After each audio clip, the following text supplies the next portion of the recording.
English War Song. Who fears to die? Who fears to die? Is there any here who fears to die?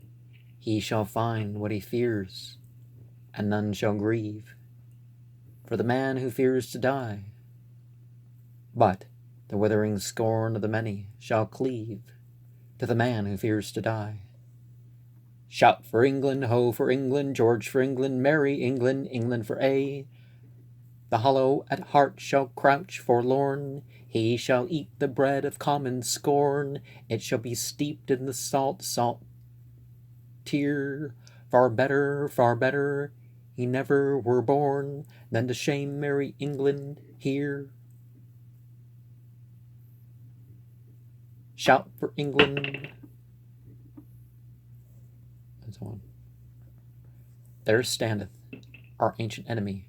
Hark, he shouteth, the ancient enemy. On the ridge of the hill his banners rise. They stream like fire in the skies. Hold up the Lion of England on high, till it dazzle and blind his eyes. Shout for England, and so on. Come along. We alone of earth are free. The child in our cradles is bolder than he. For where is the heart and strength of slaves? Oh, where is the strength of slaves? He is weak, we are strong. He a slave, we are free. Come along, we will dig their graves. Shout for England, and so on. There standeth our ancient enemy. Will he dare to battle with the free? Spur along, spur amain. Charge to the fight, charge to the fight. Hold up the Lion of England on high. Shout for God and our right. Shout for England, and so on. National Song. There is no land like England, wherever the light of day may be. There are no hearts like English hearts, such hearts of oak as they be. There is no land like England, wherever the night of day be. There are no men like Englishmen, so tall and bold as they be. And the chorus goes as follows. For the French the Pope may shrive 'em, for the devil a wit we heed 'em. As for the French, God speed 'em unto their heart's desire, and the merry devil drive 'em through the water and the fire. Our glory is our freedom, we lord it o'er the sea. We are the sons of freedom, we are free. There is no land like England, wherever the light of day be. There are no wives like English wives, so fair and chaste as they be. There is no land like England, wherever the light of day be. There are no maids like English maids, so beautiful as they be. And for the French, and etc. The chorus again. Well, every land's unique. Every people's unique. But when you get into this patriotic sense of superiority, you tend to make claims that you're the best at things that you actually aren't. Now, striving for such goodness of family life and all that, that's certainly important enough. Dualisms. Two bees within a crystal flower bed rocked, hum a love lay to the west wind at noontide. Both alike they buzzed together, both alike they hummed together, through and through the flowered heather, where in a creeping cove the wave unshocked lays itself calm and wide. Over a stream two birds of glancing feather do woo each other, caroling together. Both alike they glide together, side by side, both alike they sing together, arching blue-glossed necks beneath the purple weather. Two children lovelier than love adown the lea are singing, as they gambol, lily garlands ever stringing. Both in blossom white silk are frocked. Like unlike they roam together under a summer vault of golden weather. Like unlike they sing together, side by side, mid May's darling, golden locked. Summer's tanling, diamond-eyed. We are free. The winds, as at their hour of birth, leaning upon the rigid sea, breathed low round the rolling earth. With mellow preludes, we are free. The streams through many lilied row, down caroling to the crisped sea, low tinkled with a bell-like flow. Atween the blossoms, we are free. Oi Rheontes. 1. All thoughts, all creeds, all dreams are true. All visions, wild and strange, man is the measure of all truth. Unto himself all truth is change. All men do walk and sleep, and all have faith in that they dream. For all things are as they seem to all, and all things flow like a stream. 2. There is no rest, no calm, no pause, nor good, nor ill, nor light, nor shade, nor essence, nor eternal laws. For nothing is, but all is made. But if I dream that all these are, they are to me, for that I dream. For all things are as they seem to all, and all things flow like a stream. Argyle. Poems of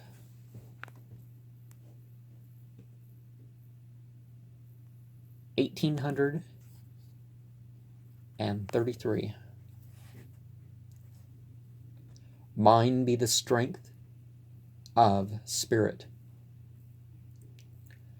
Mine be the strength of spirit, full and free, like some broad river rushing down alone, with the self-same impulse wherewith he was thrown from his loud font upon the echoing Lea, which with increasing might doth forward flee by town and tower and hill and cape and isle, and in the middle of the green salt sea keeps his blue waters fresh for many a mile. Mine be the power which ever to its sway will win the wise at once, and by degrees may into uncongenial spirits flow, even as the great Gulf Stream of Florida floats far away into the northern seas, the lavish growths of southern Mexico. 2.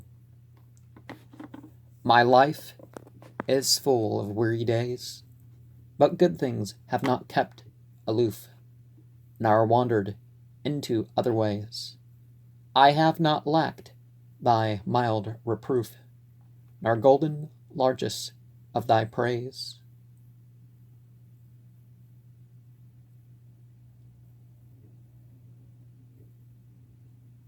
One. All good things have not kept aloof, nor wandered into other ways. I have not lacked thy mild reproof, nor golden largesse of thy praise, but life is full of weary days. 2. And now shake hands, my friend, across the brink of that deep grave to which I go. Shake hands once more, I cannot sink so far, far down, but I shall know thy voice and answer from below. 3.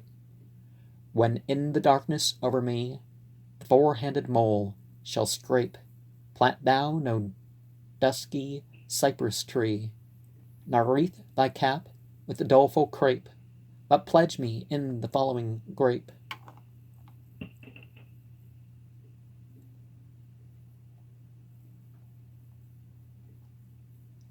And when the sappy field and wood grow beneath the showery gray, and rugged barks begin to bud, and through damp holts new flushed with May, ring sudden laughters of the jay. Then let wise nature work her will, and on my clay her darnels grow. Come only when the days are still, and at my headstone whisper low, and tell me if the woodbines blow. 6. If thou art blessed, my mother's smile, undimmed if bees are on the wing, then cease, my friend, a little while, that I may hear the throstle sing, his bridal song, the boast of spring. 7. Sweet as the noise, in parched plains, of bubbling wells that fret the stones, if any sense in me remains, thy words will be, thy cheerful notes, as welcome to my crumbling bones. Buonaparte. He thought to quell the stubborn hearts of oak, madman, to chain with chains and bind with bands, that island queen who sways the flood and lands, from end to end, but in far daylight woke, when from her wooden walls, lit by sure hands, with thunders and with lightnings and with smoke, peal after peal the British battle broke, lulling the brine against the Coptic sands. We taught him lowlier moods, when Elsinore heard the war moan along the distant sea, rocking with shattered spars, with sudden fires, flamed over at Trafalgar. Yet once more we taught him, late he learned humility, perforce like those whom Gideon schooled with briars. Sonnet 1. O beauty, passing beauty, sweetest sweet, how canst thou let me waste my youth in sighs? I only ask to sit beside thy feet. Thou knowest I dare not look into thine eyes. Might I but kiss thy hand, I dare not fold my arms about thee, scarcely dare to speak, and nothing seems to me so wild and bold, as with one kiss to touch thy blessed cheek. Methinks, if I should kiss thee, no control within the thrilling brain could keep afloat the subtle spirit, even while I spoke. The bare word kiss hath made my inner soul to tremble like a lute string, ere the note hath melted in the silence that broke. 2.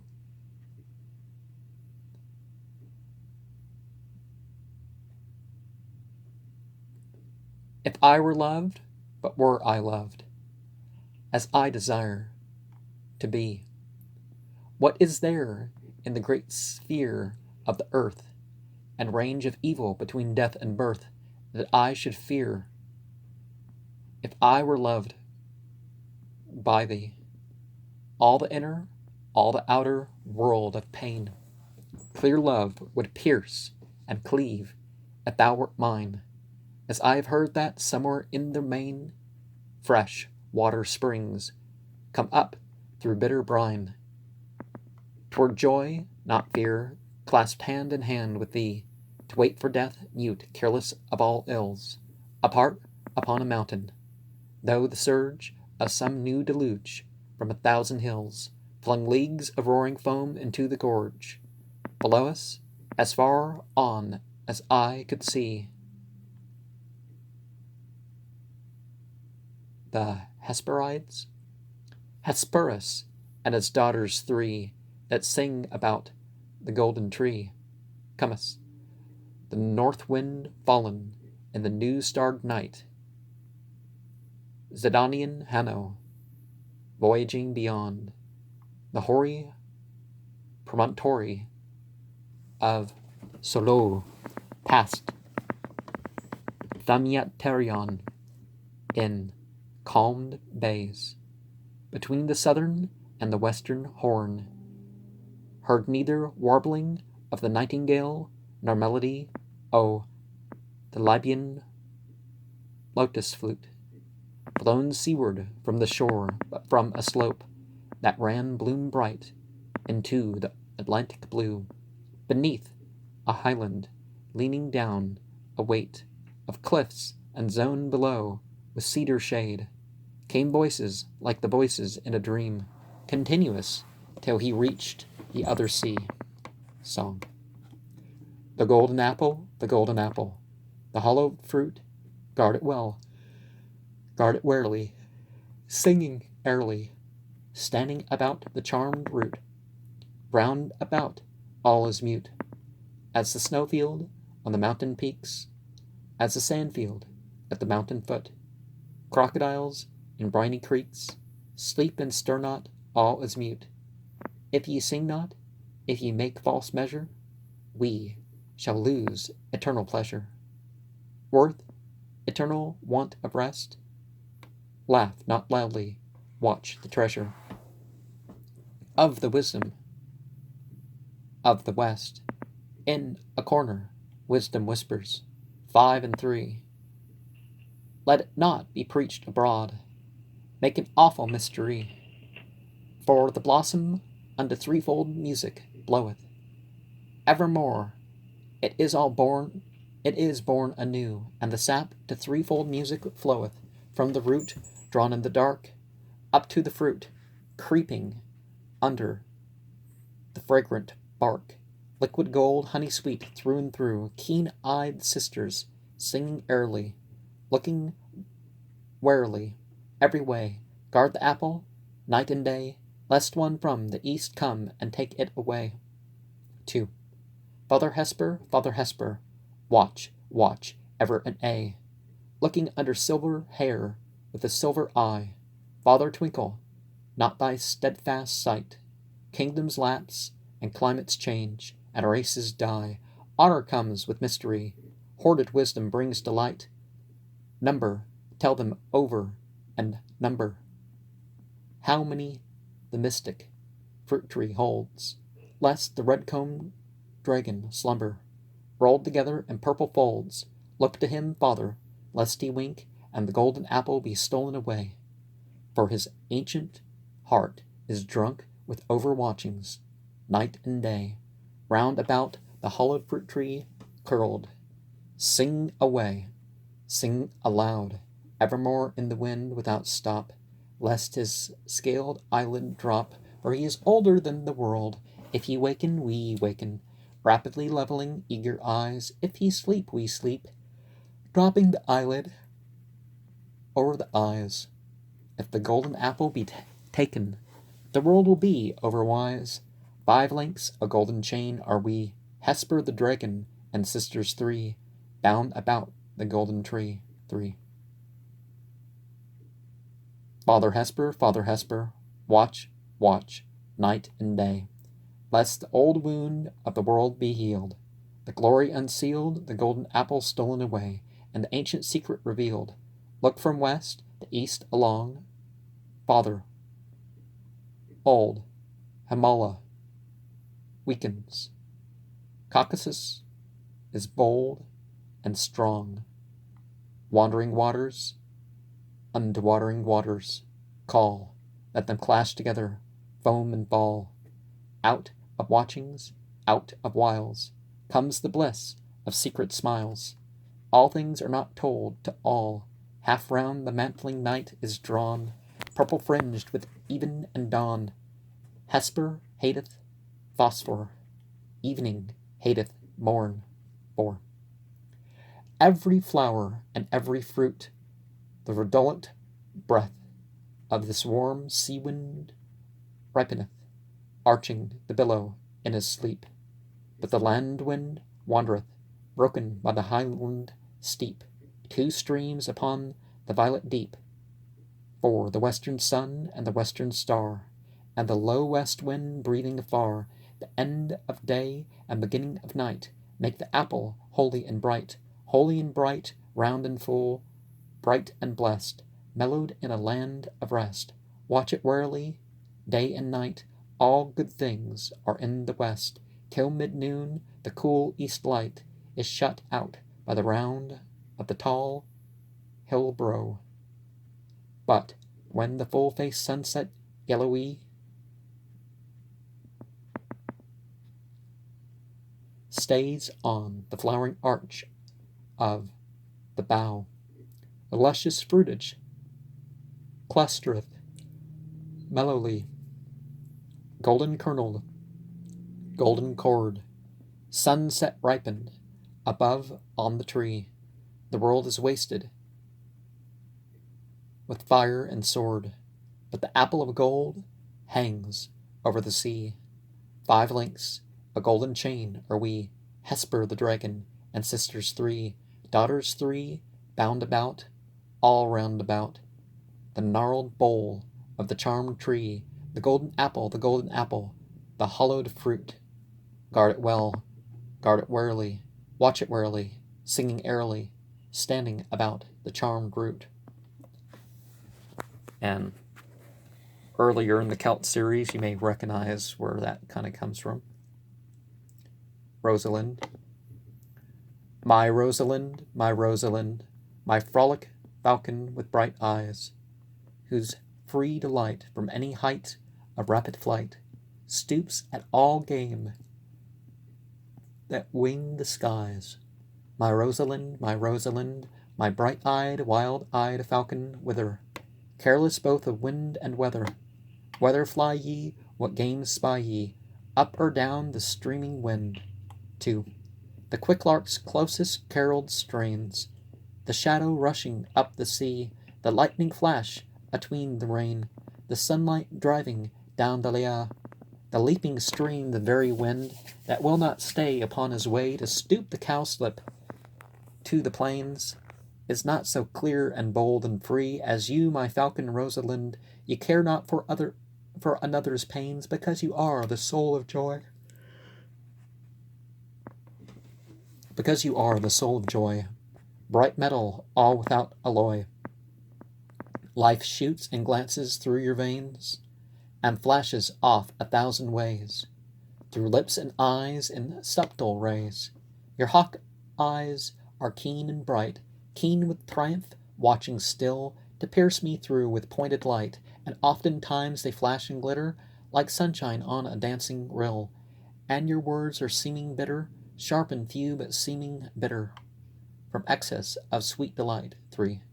Come down, come home, my Rosalind, my gay young hawk, my Rosalind, gay and joyous.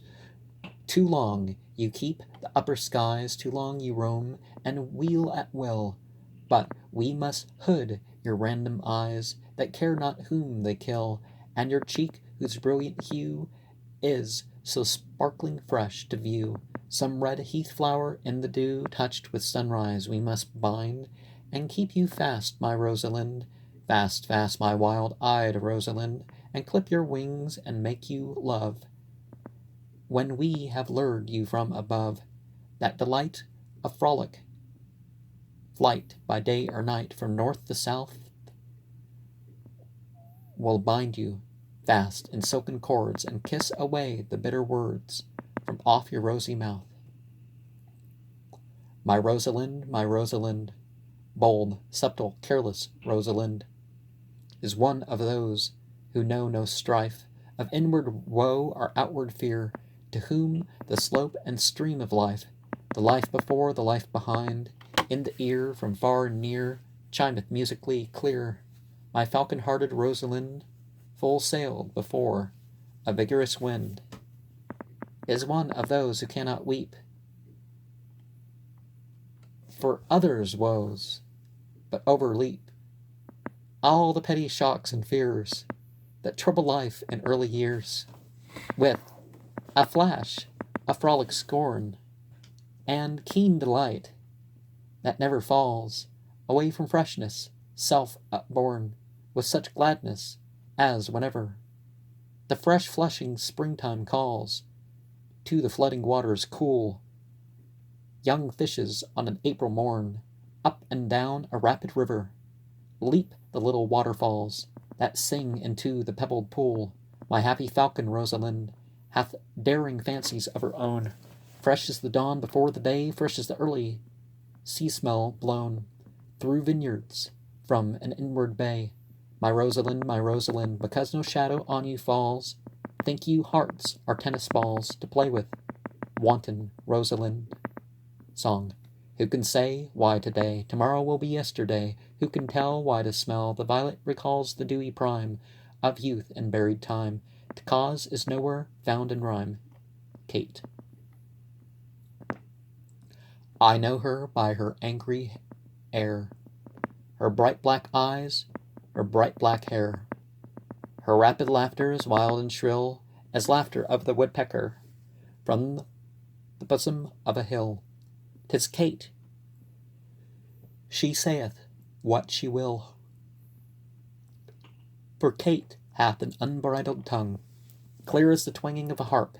Her heart is like a throbbing star. Kate hath a spirit ever strung, like a new bow, and bright and sharp as edges of the cimeter. Whence shall she take a fitting mate? For Kate no common love will feel. My woman soldier, gallant Kate, as pure and true as blades of steel. Kate saith the world is void of might. Kate saith the men are gilded flies. Kate snaps her fingers at my vows. Kate will not hear of lovers' sighs. I would I were an armed knight, far famed for well-won enterprise, and wearing on my swarthy brows the garland of new wreathed emprise. For in a moment I would pierce the blackest files of clanging fight, and strongly strike to left and right, in dreaming of my lady's eyes. Oh, Kate loves well the bold and fierce, but none are bold enough for Kate. She cannot find a fitting mate. Sonnet. Written on hearing of the outbreak of the Polish insurrection.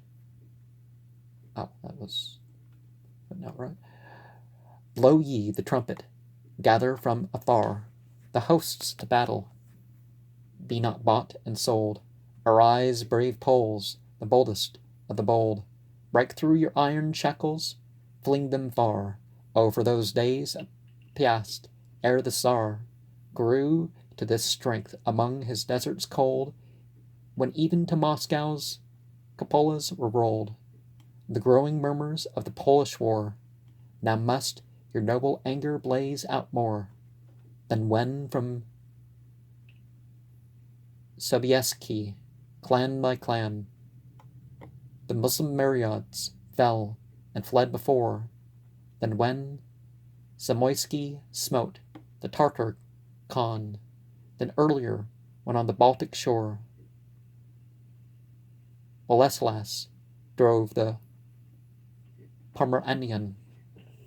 Now, to Muslim, they're not actually supposed to fight to increase borders and stuff, but to defend themselves. But if they, they keep falling when they're not,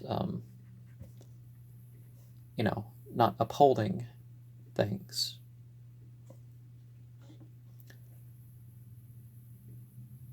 How long, O God, shall men be ridden down and trampled under by the last and least of men? The heart of Poland hath not ceased to quiver, though her sacred blood doth drown the fields, and out of every smouldering town cries to thee, lest brute power be increased, till that o'ergrown barbarian in the east transgress his ample bound to some new crown, cries to thee, Lord, how long shall these things be?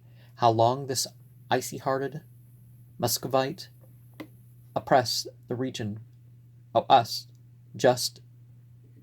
O just and good, forgive, who smiled when she was torn in three, us, who stand now, when we should aid the right, a matter to be wept with tears of blood,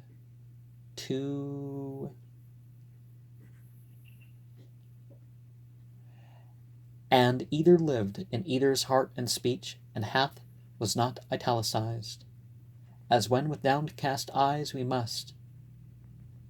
muse and brood, and ebb into a former life, are seen to last far back in some confused dream to states of mystical similitude.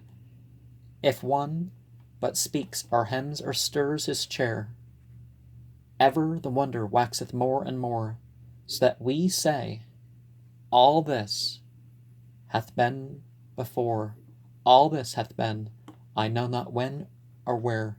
So, friend, when first I looked upon your face, our thought gave answer, each to each so true, opposed mirrors, each reflecting each, although I knew not in what time or place.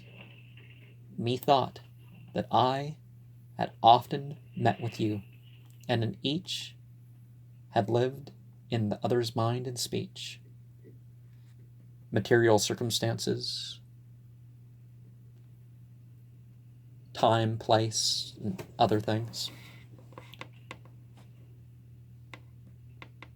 The same sorts of situations repeat themselves, so we can learn from history that way. O darling room, 1. O darling room, my heart's delight, dear room, the apple of my sight, with thy 2 couches soft and white, there is no room so exquisite, no little room so warm and bright, wherein to read, wherein to write. 2. For I, the Nonnen worth, have seen, and over winter's vineyards green, musical Lurlei, and between the hills to Bingen have I been. Bingen in Darmstadt, where the Rhine curves towards Mentz, a woody scene. 3. Yet never did there meet my sight in any town, to left or right, a little room so exquisite, with 2 such couches soft and white, not any room so warm and bright, wherein to read, wherein to write. To Christopher North. You did late review my lays, crusty Christopher, you did mingle blame and praise.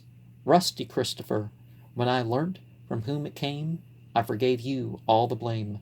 Musty Christopher, I could not forgive the praise. Fusty Christopher.